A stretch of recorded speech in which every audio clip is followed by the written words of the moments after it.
शेतकरी मित्रांनो, आजच्या व्हिडिओमध्ये आपण अतिशय कमी खर्चामध्ये आपल्या आसपासच उपलब्ध असलेल्या गोष्टीपासून उत्तम बुरशीनाशक, उत्तम कीटकनाशक आणि उत्तम टॉनिक असं तिन्ही काम करणारं औषध बनवणार आहोत. त्यासाठी व्हिडिओ महत्त्वाचा आहे, तुम्ही शेवटपर्यंत बघा जेणेकरून तुम्हाला याचा फायदा होईल.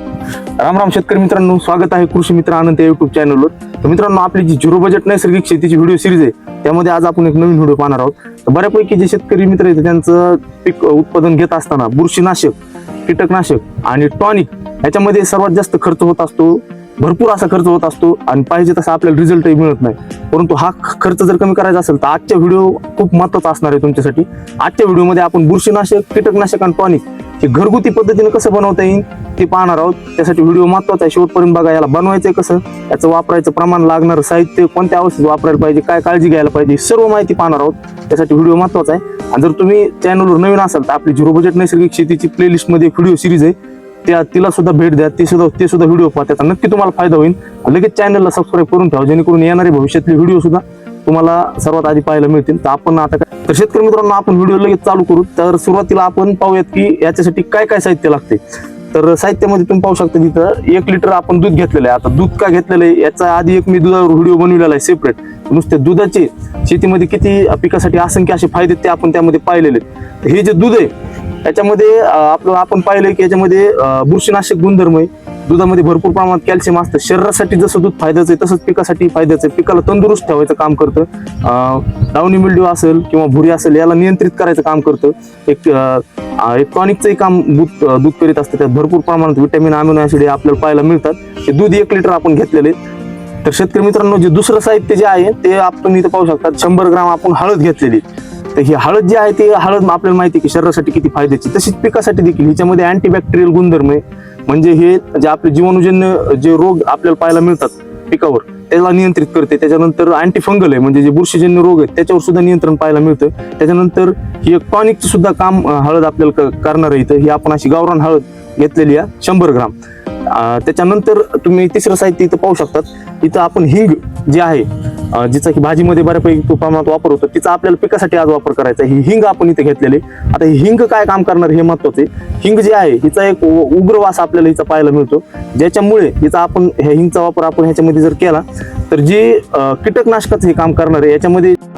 तर शेतकरी मित्रांनो, ही जी हिंग आहे ही अँटीफिडंट प्रॉपर्टी, म्हणजे अँटी म्हणजे विरोधी, फिडंट म्हणजे खाऊ देत नाही. म्हणजे जे कीटक आहेत ही आपण फवारणी केल्यामुळे त्यात एक उग्रवास त्या पानामध्ये निर्माण होतो. त्यामुळे हे कीटक जे आहेत किंवा किडी जे आहेत त्याच्यावर जाऊन बसणार नाहीत. अंडी घालण्याची त्यांची क्षमता कमी होती, कारण अँटीफिडंट आणि रिपेलंट जी प्रॉपर्टी आपल्याला पाहायला मिळते ती ह्या हिंगामुळे पाहायला मिळते. त्यामुळे हे जबरदस्त असं कीटकनाशकाचं काम करणार आहे. हिंग एक आपण घेतलेले. आता 100 लिटर पाण्यासाठी आपण 10 ग्राम हिंग टाकणार आहोत. आता शेतकरी मित्रांनो, ही जी प्रक्रिया आहे ही कशी करायची ही खूप महत्वाचं आहे. आपण आता या प्रक्रियेला कसं करायची त्याला सुरुवात करूया. शेतकरी मित्रांनो, सगळ्यात आधी प्लास्टिकच्या ड्रम मध्ये ताजं नळाचं पाणी भरायचं आहे आपल्याला 100 लिटर. त्यानंतर जे दूध आहे ते डायरेक्ट टाकायचं नाही, चाळणीद्वारे आपण जर गाळून घेतलं तर व्यवस्थित ते आपल्याला फवारणीद्वारे जाण्यासाठी व्यवस्थित जाईन ते. त्याच्यानंतर ते व्यवस्थित मिक्स करायचे पाण्यामध्ये. त्याच्यानंतर जी हळद आहे, आता इथं महत्वाचं आहे, हळद बाहेरच आपल्याला मिक्स करायची, कारण हळद लगे पाण्यात विरघळत नाही. त्याच्यासाठी तुम्ही जर रात्रीच भिजू घातली तर अतिशय फायद्याची. किंवा मग जर तुम्हाला आता लगेच टाकायची असेल तुम्ही गरम पाण्यात ते हळद टाकायची आणि तिला चांगलं ढवळायचे, जेणेकरून ती पाण्यात व्यवस्थित पूर्णपणे विरघळून जाईल. तशीच आपल्याला टाकायची नाही, कारण ती एकाच साईडला जाऊन बसणार आहे. त्याच्यामुळे ती व्यवस्थित पाण्यात मिक्स करण्यासाठी चांगली अर्धा तास ढवळायची. थोडं गरम पाणी असलं तर लवकर विरघळणार आहे. आणि त्याच हळदीच्या याच्यामध्ये आता आपल्याला पुढं हिंग टाकायचं. शेतकरी मित्रांनो, हळद मिक्स केली. आता हळद मिक्स केल्याच्या नंतर आपल्याला लगेच पाण्यात टाकायची नाही. तिला चांगलं जर गरम पाण्यात जर तुम्ही मिक्स केली तर ती अर्धा तास तिला ठेवा, जेणेकरून ती व्यवस्थित पाण्यात मिक्स होईल. कारण तिच्यामध्ये भरपूर प्रमाणामध्ये इम्प्युरिटी असतात, ते आपल्याला बाहेर काढायचं. आणि त्याच्यानंतर ह्या हळदीच्या पाण्यामध्ये आपल्याला हे जे हिंग आहे ते 10 ग्राम हिंग आपल्याला याच्यामध्ये टाकायचे. आणि हिंग टाकल्याच्या नंतर हे मिश्रण जर समजा गरम पाण्यात तुम्ही हे केलं असलं तर अर्धा तास ठेवा, किंवा मग गार पाण्यात असलं थोडं जास्त वेळ ठेवावं लागेल, किंवा रात्रीत जर तुम्ही भिजू घातलं तर याचा अजून चांगलं मिक्स व्हायला फायदा होतो. आपल्याला यातल्या सगळ्या इम्प्युरिटीज बाहेर पडतात आणि शुद्ध आपल्याला ते पूर्ण त्याचा पाण्यामध्ये मिक्स करता येते. आता आपण ह्याच्यात 10 ग्राम हिंग टाकू 100 लिटर पाण्यासाठी. तर शेतकरी मित्रांनो, इथं तुम्ही पाहू शकता आपण 10 ग्राम हिंग जे आहे ते त्या हळदीच्या ह्याच्यातच टाकलेले. आणि आता हे व्यवस्थित चांगलं ढवळायचंय, मिक्स करायचंय. आणि मिक्स केल्याच्या नंतर मित्रांनो, हे डायरेक्ट पाण्यात नाही टाकायचं, डबल एकदा चाळणीच्या द्वारे हे गाळून घ्यायचे व्यवस्थित. आणि मग पाण्यात चाळणीद्वारे असं दाखवल्याप्रमाणे गाळायचे. चाळणी थोडी मोठी घ्या तुम्ही. तर शेतकरी मित्रांनो, हे पूर्ण मिश्रण आता आपण इथं बनवलेलं आहे. आता याला वापरायचं कसं आपण ते पाहूयात. आता हे जे आपण 100 लिटर बनवलं हे डायरेक्ट आपल्याला 20 लिटरच्या पंपासाठी जर घेतलं आपण, तर याच्या 5 टाक्या होणार आहेत, पंपात भरायचे. आणि याचा आपल्याला सकाळी 6 ते 9च्या दरम्यान किंवा संध्याकाळी 4 ते 7च्या दरम्यान आपल्याला फवारणी करायची. भर कडक उन्हात फवारणी करायची नाही. याचा आपल्याला फवारणीद्वारे जास्त वापर करायचा आहे, कारण ड्रिपद्वारे सोडायसाठी याला भरपूर जास्त प्रमाणात बनावं लागेल. पण फवारणीद्वारे याचा कसं आहे, आपल्याला चांगला रिझल्ट पाहायला मिळणार आहे. आता ह्याचं हे काम कसं करतं, याच्यात आपण आता बुरशीनाशक घटक बी पाहिलेत. त्यामध्ये आपलं मग हळद असन किंवा दूध असन, त्यानंतर कीटकनाशकचं बी काम करणार आपण हिंग याच्यामध्ये टाकलेले, टॉनिकचं काम करणार दूध टाकले, कॅल्शियमची सर्व विटामिनची ती अमिनो ऍसिडची पूर्तता करणारे हे घटक आपण ह्याच्यामध्ये टाकलेत. त्याच्यामुळे ह्याची आपल्याला फवारणी करायची आहे. आणि त्याच्यानंतर हे मिश्रण बनवल्यानंतर ह्याला आपल्याला 24 तासाच्या आत वापरायचंय.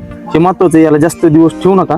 बनवलं की लगेच आपल्याला जे आपलं पीक असेल त्याच्यावर वापर करायचा आहे. त्यानंतर कोणत्या अवस्थेत वापरायला पाहिजे, पीक लावल्याच्या नंतर 20 दिवसापासून तुम्ही याचा वापर करू शकता.